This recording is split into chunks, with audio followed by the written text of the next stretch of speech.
আজকে আমরা পড়ব ক্লাস 11 উচ্চ মাধ্যমিকের স্বাস্থ্য শারীরশিক্ষা প্রথম সেমিস্টারের বিষয়সমূহগুলো। তাহলে প্রথম সেমিস্টারে আমাদের কি কি আছে স্বাস্থ্য শারীরশিক্ষাতে সেগুলো আমরা একটু জেনে নেব। প্রথমেই বলে রাখি, আমাদের প্রথম সেমিস্টারে 5টা ইউনিট আছে। সেই ইউনিটটা 5টা ইউনিটে প্রত্যেক ইউনিটে 7 নাম্বার করে আসবে। 7 ইন্টু 5 অর্থাৎ 35 নম্বরে তোমাদের মাল্টিপল চয়েস কোশ্চেন আসবে। এই 35 নম্বরের মধ্যে প্রথম অধ্যায়ে রয়েছে প্রাচীন অলিম্পিক গেমসের ইতিহাস। তাহলে প্রাচীন অলিম্পিক গেমস, তাহলে প্রাচীন অলিম্পিক সম্পর্কে আমাদের ইতিহাস এবং তাদের এই সমস্ত গেমসের কি কি বিষয়বস্তু ছিল সেগুলো আমরা জেনে নেব। তাহলে প্রাচীন অলিম্পিক গেমস প্রথমত শুরু হয়েছিল গ্রিস দেশে। তোমরা প্রথমে পাবে যে গ্রিস দেশের মানুষ ঈশ্বর বিশ্বাসী ছিল এবং এই সময় মানুষে দেবদেবীর পুজো উপলক্ষে এই উৎসব আয়োজন করতো। সেই উৎসব হিসাবেই একটা গেমস হয়েছে, সেটা হচ্ছে অলিম্পিক গেমস উৎসব।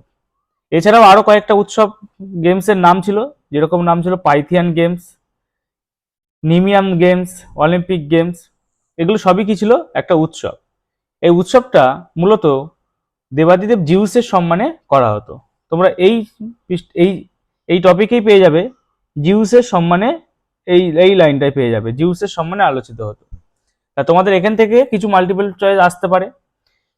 এই চ্যাপ্টারে আমরা সংক্ষেপে কি কি মাল্টিপল চয়েস আসবে এবং বিষয়বস্তু কি সেই সম্পর্কে আমরা আলোচনা করব।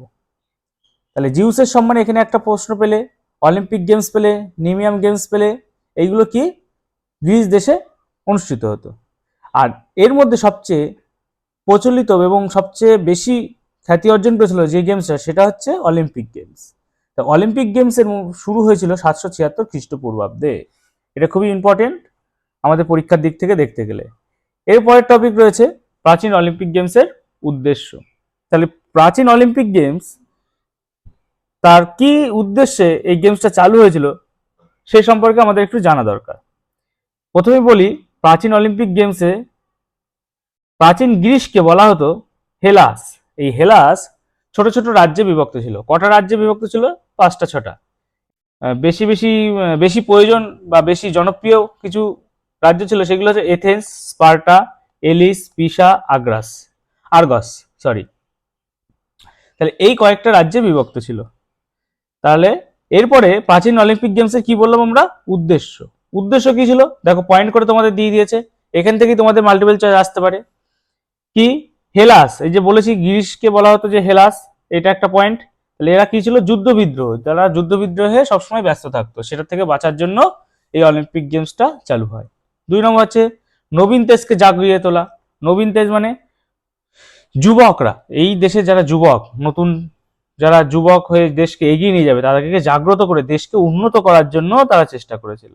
খেলাধুলার মাধ্যমে শারীরিক এবং গ্রীষ্মে সৌভ্রাতৃত্ববোধ জাগিয়ে তোলা, এটাও একটা পয়েন্ট।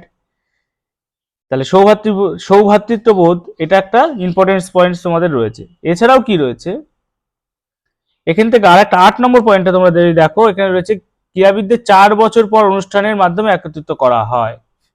অতএব এর থেকে বোঝা যাচ্ছে যে অলিম্পিক গেমসটা কত বছর অন্তর অন্তর হতো? 4 বছর অন্তর অন্তর। তাহলে এখান থেকেও একটা প্রশ্ন তোমাদের আসতে পারে। এরপরে পয়েন্ট রয়েছে দেখো, প্রাচীন অলিম্পিক গেমসের প্রতিযোগিতার নিয়মাবলী।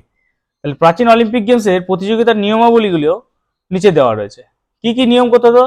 1 নম্বর রয়েছে দেখো, গ্রিসের অধিবাসীই হতে পারবে, তারাই অংশগ্রহণ করতে পারবে, অন্য দেশের জনগণ অংশগ্রহণ করতে পারবে না।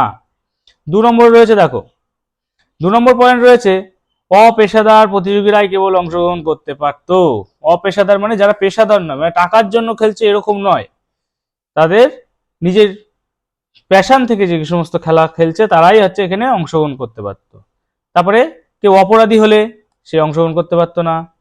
এইগুলো আমাদের রয়েছে। এরপরে 4 নম্বর পয়েন্টটা ইম্পর্টেন্ট পয়েন্ট, আমরা দেখবো যে 10 মাস অনুশীলন করতে হতো। কাদের? প্রতিযোগীদের 10 মাস অনুশীলন করতে হতো। নেক্সট এগুলো কম বেশি পড়ে নেবে তোমরা। এখান থেকে আর একটা পয়েন্ট ইম্পর্টেন্ট রয়েছে এখানে, এই 7 নম্বর পয়েন্টটা দেখো। 7 নম্বর রয়েছে এই যে বিশেষজ্ঞ ছিল ওখানে, শারীরিক বিশেষজ্ঞ। কোথায়? অলিম্পিক গেমসের মধ্যে কিছু শারীরিক বিশেষজ্ঞ ছিল যারা প্রশিক্ষণ দিতেন। তাদেরকে কি বলা হতো? পাইডোট্রাইবস বলা হতো। কি বলা হতো? পাইডোট্রাইবস ও জিমন্যাস্ট। জিমন্যাস্ট কথাটা আমরা পরিচিত আছি, কিন্তু পাইডোট্রাইবসটা নতুন, এটা একটু দেখে নেবে। এরপরে রয়েছে আমাদের 11 নম্বর পয়েন্ট। 11 নম্বরে নারীরা অংশগ্রহণ পারত না এবং খেলাধুলা দেখারও সুযোগ পেত না, তাহলে নারীদের অংশগ্রহণ ছিল না এই সময়। নেক্সট পয়েন্ট আসো। নেক্সট পয়েন্টে আমরা যদি দেখি প্রাচীন অলিম্পিক গেমসের প্রতিযোগিতার বিষয়বস্তু, তাহলে প্রাচীন অলিম্পিক গেমসের কি কি প্রতিযোগিতা হতো এবং সেই সমস্ত প্রতিযোগিতা কি কি খেলা হতো, কি কি অনুষ্ঠান হতো, সেগুলো আমাদের জানতে হবে। তা প্রথমেই দেখি প্রাচীন অলিম্পিক গেমস কত সালে কত খ্রিস্টপূর্বাব্দে চালু হয়েছিল? 776 খ্রিস্টপূর্বাব্দে।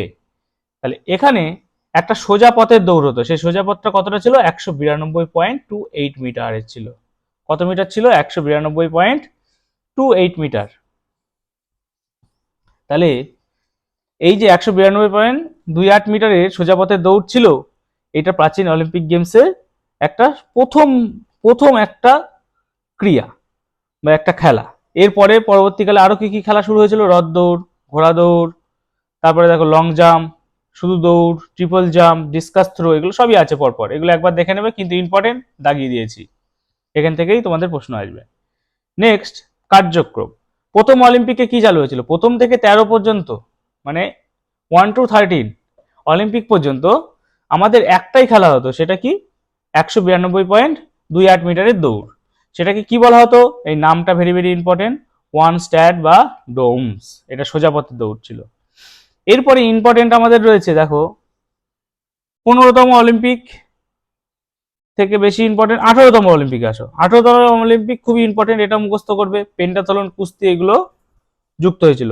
23তম পড়বে মুষ্টিযুদ্ধ। আচ্ছা, 33তম পড়বে ঘোড়া দৌড় ও প্যানক্রাশন শুরু হয়েছিল, এটাও ইম্পর্টেন্ট। 65তম পড়বে, এটা কি? অস্ত্র সহ ঘোড়া দৌড়, এটা সবার লাস্টতম, সেটা অনুষ্ঠিত হয়েছিল 65তম। এরপরে প্রাচীন অলিম্পিক আমাদের 5 দিন ধরে অনুষ্ঠিত হয়। খ্রিস্টপূর্ব দেখো 420 অব্দে প্রতিযোগিতা 5 দিন ধরে চলতো। কতদিন ধরে চলতো? 5 দিন ধরে। তাহলে 5 দিনে বিভিন্ন রকম অনুষ্ঠান হতো, সেই সমস্ত অনুষ্ঠানগুলো আমাদের জানতে হবে। আমাদেরও এখন যখন কোনো খেলা হয়, কোনো অনুষ্ঠান, ওয়ার্ল্ড কাপ হয়, সেখানেও দেখা যায় যে প্রথমেই আমাদের কি শুরু হতো? প্রথমেই আমাদের শুরু হয় কি? উৎসব হয়, একটা উদ্বোধনী অনুষ্ঠান হয়, সঙ্গীত হয়, কিছু কিছু আর্টিস্টরা গিয়ে সেখানে কি করে?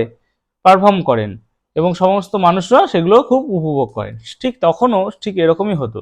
তাহলে সকালবেলা দেখো উৎসবের উদ্বোধন হয়, ধর্মীয় অনুষ্ঠান, শপথ গ্রহণ, এরপরে প্রতিযোগিতা শুরু হয়।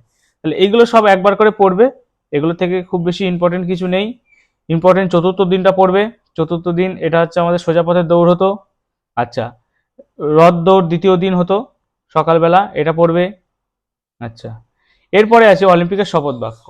তাহলে অলিম্পিক খেলতে গেলে তাদের কিছু শপথ বাক্য পাঠ করতে হতো। তার আগে অলিম্পিকে একটা অমর তরুণ বলে একটা জায়গা ছিল, সেই জায়গার মধ্যে দিয়ে তাকে প্রতিযোগীদের প্রবেশ করতে হতো। কোথায় প্রবেশ করতে হতো? মাঠে। এই অমর তরুণটা কি?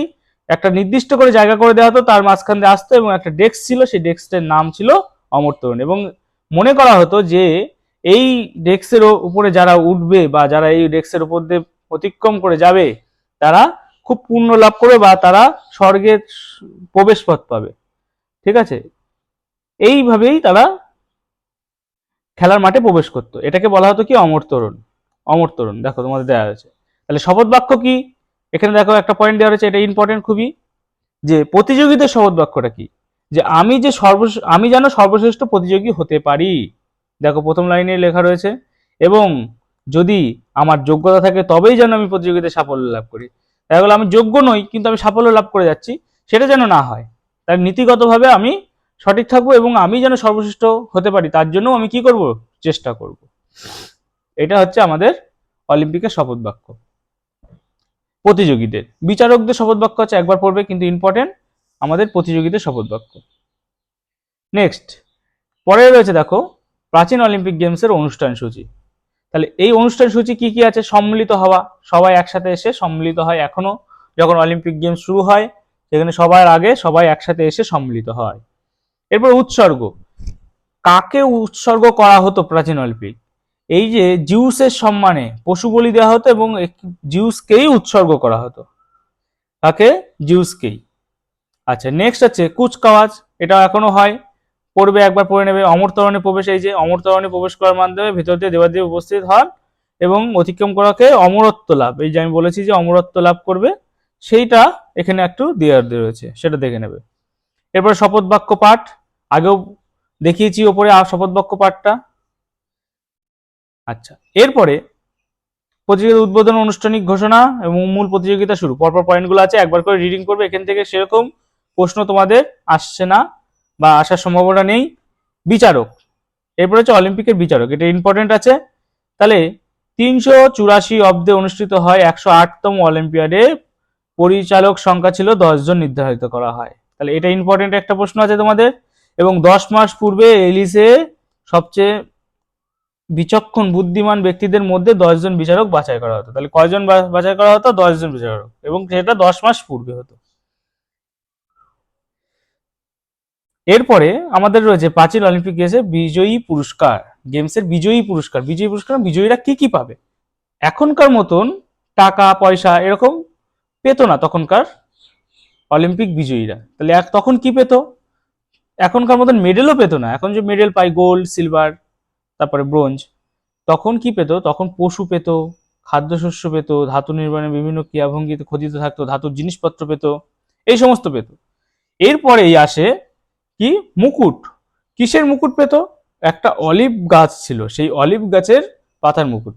মনে করা হয় যে এই অলিভ গাছটা দেবাদিদেব জিউসের স্মরণে, এই গাছটাতে খুবই পবিত্র, এবং এই গাছের মুকুট দিয়ে তাকে সম্মান করা হতো।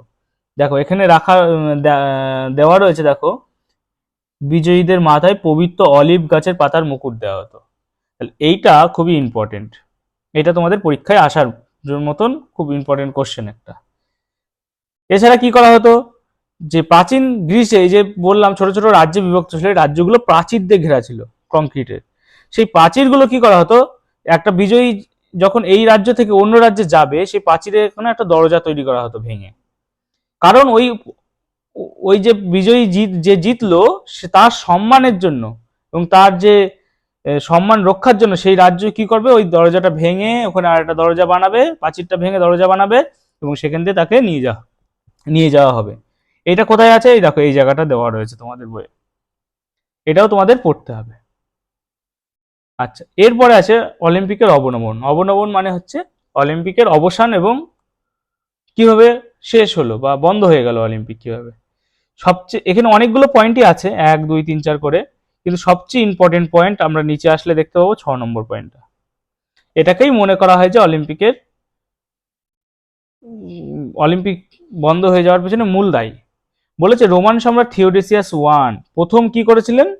393 খ্রিস্টাব্দে, এটা কিন্তু খ্রিস্টপূর্বাব্দ নয়, খ্রিস্টাব্দ, এটা মাথায় রাখবে। এটা কিন্তু আসে কত খ্রিস্টাব্দে অলিম্পিক বন্ধ হয়ে যায়? 393, মতান্তরে 394 হতে পারে, কিন্তু 393 অথবা 94 এর মধ্যে একটা সালই থাকবে তোমাদের বইয়ে বা কোশ্চেনে, সেটাই তোমরা করবে। তাহলে এই খ্রিস্টাব্দে কি করেছেন রোমান সম্রাট থিওডোসিয়াস ওয়ান? এই খেলাটাকে বন্ধ করে দেন। কেন বন্ধ করে দেন? কখন ওই খেলার মাধ্যমে কি হয়? যুদ্ধ লেগে যায়, খণ্ডযুদ্ধ। কখন খণ্ডযুদ্ধ লাগে? বিভিন্ন দেশের মধ্যে বা বিভিন্ন যে রাজ্যগুলো ছিল সেই দেশের বা রাজ্যগুলোর মধ্যে কি হয়? যুদ্ধ হয়ে যায়। তখন রোমান থিওডোসিয়াস ওয়ান সেই খেলাটা কি করেন? যে সর্বশক্তি প্রয়োগ করে, দেখো যেখানে দেওয়া রয়েছে, সেটা বন্ধ করে দেন। কত খ্রিস্টাব্দে? 393 খ্রিস্টাব্দে।